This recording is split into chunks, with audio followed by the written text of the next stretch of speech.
Week 13. Hope everybody enjoyed their Thanksgiving, ate good, watched plenty of football, but I hope you saved room for more chaos. Like I said, I'm just going to keep grinding and working, and that's what I do. Stupid. I'm not going to let you get the chance.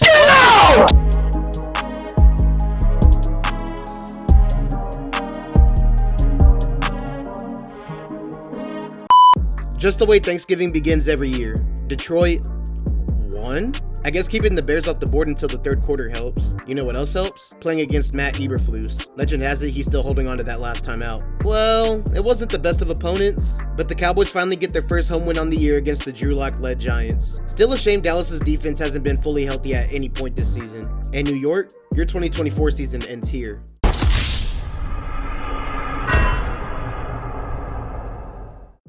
Jordan Love finally gets his turducken leg after the Packers dismantled the Dolphins. Green Bay may be more dangerous than last season. In Miami, I had a feeling it was already over. Now it is. They can't keep getting away with it. The Chiefs can't help but play down to the Raiders, and it almost cost them too. Some concerning signs, but now you're set up to be in the playoffs.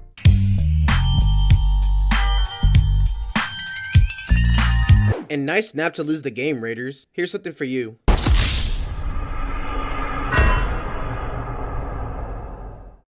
Atlanta got Kirk Cousins today. 5 turnovers in a very winnable game, and the Chargers escape.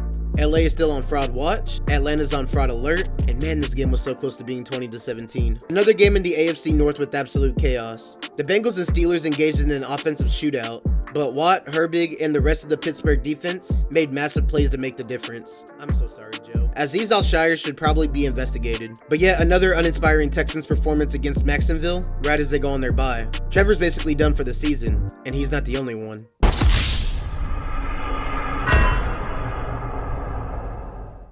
Massive game between two teams hoping to make some noise in the NFC playoffs. Both teams started off exchanging field goals until they both started throwing haymakers in the fourth, where Sam Darnold leads a game-winning touchdown drive to win the Vikings' 5th straight game. Oh, wow. This game ended up being kind of fun. The Patriots had control almost all game until Steichen put the ball in Anthony Richardson's hands. Colts, you're not completely dead yet. New England, however.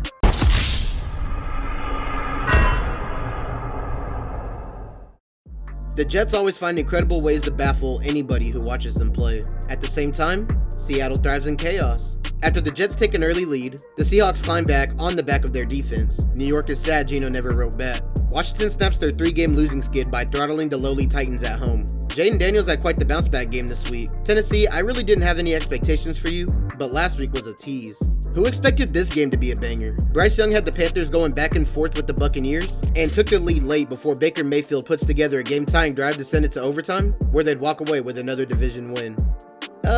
This game definitely was a game. A very slow start by both teams, but after being shut out in the first half, the Rams take over to win this one and get back to 500. The battle of the running backs, where that's the difference that was made. Saquon Barkley made a statement against this Ravens defense as the Eagles win this one after overcoming a slow start. Another beautiful snow game. It's a shame that a marquee matchup massively underdelivered, and the 49ers injury woes continue as CMC is once again struck down. The Bills rolled in this one and are on a scorching hot streak, and with that, Buffalo officially claims the AFC East.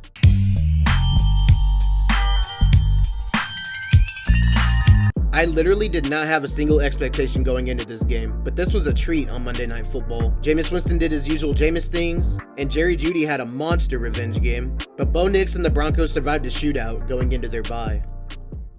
Alright, so not a bad week with predictions, 14-2. Now let's take a look and see what the playoff picture looks like at the moment. Honestly, everybody stayed exactly the same as last week. The Chiefs and the Bills are the first teams that clinched a playoff berth, not just in the AFC, but in the league. But those two will still be fighting for that 1 seed. Buffalo just needs Kansas City to drop one more game, and they'll be able to take that spot. Pittsburgh, for the most part, won't be moving this week, as well as the Texans, Ravens, and Broncos, all of whom are on a bye. The Chargers could be set at 5, but if they lose this week, they'll drop down to the 6. The closest team out of the picture in the hunt is the Colts, and they'll be on their bye. They'll be at the 8th seed regardless of what happens this week. For Miami, it's a little bit harder to keep them in the hunt, but until it seems completely out of reach, anything's still on the table. On the NFC side, it's still tough to figure out who can win the North, but Detroit is the front runner in that division at the moment. as well as jockeying for that 1 seed with Philadelphia. Washington's the only team in the NFC on a bye, so they'll pretty much be sitting there at 7. The West and the South is starting to get a little bit interesting, and it's starting to get late early for a few in the hunt, especially looking at San Francisco after that loss to Buffalo. And look who decided to throw their hat in the ring. It might be too little too late for Dallas, but as long as they're 2.5 games out of the last wildcard spot, it's fair to mention them as still being alive. Now this week, we do have some clinching scenarios. First up, taking a look at the Lions. Simply put, if they take care of business against Green Bay on Thursday, then they clinch a playoff berth and make winning the division a lot easier. Then taking a look at the Eagles, who currently occupy the number 2 spot. Their path is a little bit more convoluted. All they need to do is beat the surging Panthers at home, in addition to a Falcons or Buccaneers loss, and a Detroit win or a Rams loss. Sounds simple enough, but even if the other outcomes don't happen, they'll have the chance to clinch a berth next week. And the last team from the NFC that can clinch a playoff berth this week, we got the Minnesota Vikings. Yeah, we all saw this coming, right? But for them, it is also a little bit convoluted, but again, if all this doesn't happen, they'll have a chance to get it next week. They have to beat Atlanta this week regardless, and either get an Arizona tie or have losses by the Cardinals, Rams, and Bucks. And probably some other scenarios that involve cross-conference tiebreakers, but all Minnesota needs to worry about is stacking those wins. Then we've only got one clinching scenario from the AFC side, and it involves the Kansas City Chiefs. They've already clinched a playoff berth, but they can also clinch their 9th straight division title with a win over the Chargers on Sunday Night Football. Then we've got 4 teams potentially facing elimination this week. The Browns, Jets, and Titans are essentially eliminated with a loss this week, but for the Panthers, they're in a crazy spot. They're eliminated from contention entirely if they lose, but only if Atlanta ends up winning, since surprisingly that division is still up in the air. But with all that in mind, let's see what Week 14 has in store for us. Starting off Week 14 on Thursday Night Football, we have the Packers taking on the Lions. Now these teams have already matched up once this season, with the Lions getting the win at Lambeau. But this is the stretch now where both teams need to be playing their best football. Obviously the NFC North is still up for grabs, but if Green Bay comes out and gets this offense rolling against this depleted Lions defense, they can actually make it easier to win the division going forward. However, at home, the Lions have been a different animal this season. Yeah, they did come off that close game against the Bears on Thanksgiving, but the Lions have started to show some kinks in their armor. Just keep the offense rolling through David Montgomery and Jahmyr Gibbs, and the offense really won't have much to worry about. Give me Detroit making a statement in this one, and sweep the Packers this season. But who knows, maybe we'll get a part 3 next month. Then to kick off our Sunday, we got the Jets taking on the Dolphins. Well, New York? I mean, you still suck. Miami, however, as good as they've looked in the last month since Tua's been back, it's obvious that they still cannot beat a contender. Thankfully, they're playing the Jets in Miami. Give me the Dolphins dominating in this one. Then we got the Falcons taking on the Vikings. Yes, sir, this is the Kirk Cousins revenge game. Although this game did look a lot different in preseason. We didn't expect Sam Darnold leading this Vikings team to 2 separate 5-win streaks, and are currently tied with the 2nd best record in the NFL. Also attributed to that Brian Flores defense. While the Falcons, they've been on a very bad losing streak over this last month, and I don't think anything shakes the confidence of this team more than the 5 turnovers Kirk Cousins was responsible for last week. Now, I don't know. Atlanta's looking very fraudulent, and the Vikings, they know it's still a tough road, but they're still only a game behind Detroit for the division, and potentially the 1 seed. And since the game is in Minnesota, I'm going to give the Vikings the win in this game, though I do expect Kirk Cousins to ball out in his return to Minnesota. Then up next, we got the Saints taking on the Giants. No, I'm not doing a toilet bowl. I'm just going to keep this one quick. The Giants are fucking terrible, and the Saints are slightly less terrible. Give me New Orleans winning this game. Then up next, we got the Panthers taking on the Eagles. Now hold on, this game could be sneaky good. We just saw how Carolina took Kansas City and Tampa Bay down to the wire over the last 2 weeks, and the Eagles are still on their hot streak after beating the Ravens. But hold on, Carolina, I said in last week's recap. Sorry, Carolina, I couldn't give you the dark magic this week, but I'll make it up to you. Hey man, I'm gonna need y'all to walk with me, you know what I'm saying? Hear me out. Bryce Young, legacy game, 200% on the table. The last couple of games, it did feel like Carolina could end up winning. They could be on a 4-game winning streak right now, but my black magic's so powerful, it's keeping their winning ways contained. Well now, I'm gonna go with the Panthers to pull off the upset in Philadelphia.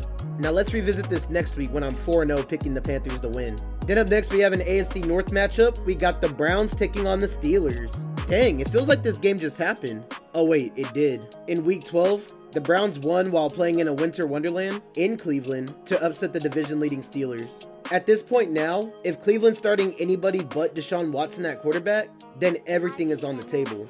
Even a potential sweep of the Steelers this season.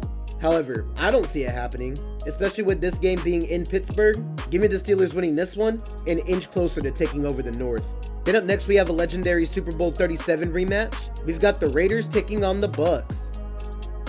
Yeah, that intro's really all I got. Sure, the Raiders could have beat the Chiefs last week, but let's just be honest. This is a complete mismatch any way you look at it. Give me Tampa dominating in this game. Then up next we have an AFC South showdown with the Jaguars taking on the Titans. Oh no. God damn it, you're gonna make me do it, aren't you? I fucking hate this division.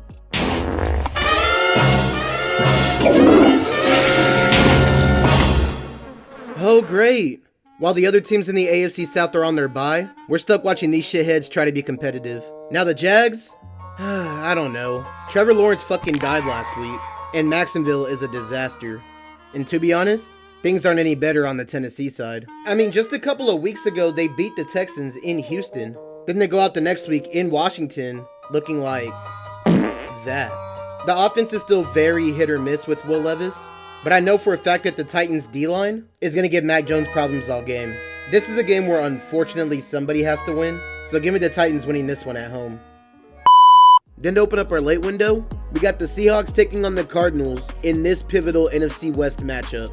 Now the Seahawks won in the first meeting at Lumen Field in Week 12, and a sweep of the Cardinals would be big for their division title hopes. While Arizona, they're looking a tad bit untrustworthy right now, and really need to avoid any missteps while they're still in the cluster of the NFC wildcard hunt.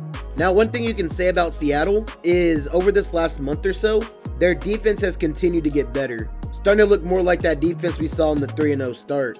But man, like I said, these division games, especially this late in the year, anything can happen, all logic goes out the window. Even though they might be a year or two too early, I think the Cardinals believe if they've got a window to make the playoffs, then they're going to do everything they can to make that possible. So let me get the Cardinals winning this game at home to split the season series with Seattle. Then up next, we got the Bills taking on the Rams. This game should be entertaining. Rams still fighting tooth and nail to earn a playoff spot. Bills continuing to catch fire. I think this should play out better than the kickoff game a couple years ago, the last time these two played. But I am going to trust the hot hand and the more reliable team, at least in the regular season. Give me the Bills winning this one. Then we got the Bears taking on the 49ers. Okay. So just basing off the 49ers injuries and the Bears' incompetency of the coaching staff this season, right now I'd say these teams are evenly matched. I mean, the 49ers are coming off of being demolished on Sunday Night Football, losing Christian McCaffrey in the process. Your season is over. And the Bears just executed what is probably the worst clock management in the history of the game, and got Matt Eberflus fired in the process. Yeah, your season is over. This is a game with very minimal hope for both of these teams, at least for this year.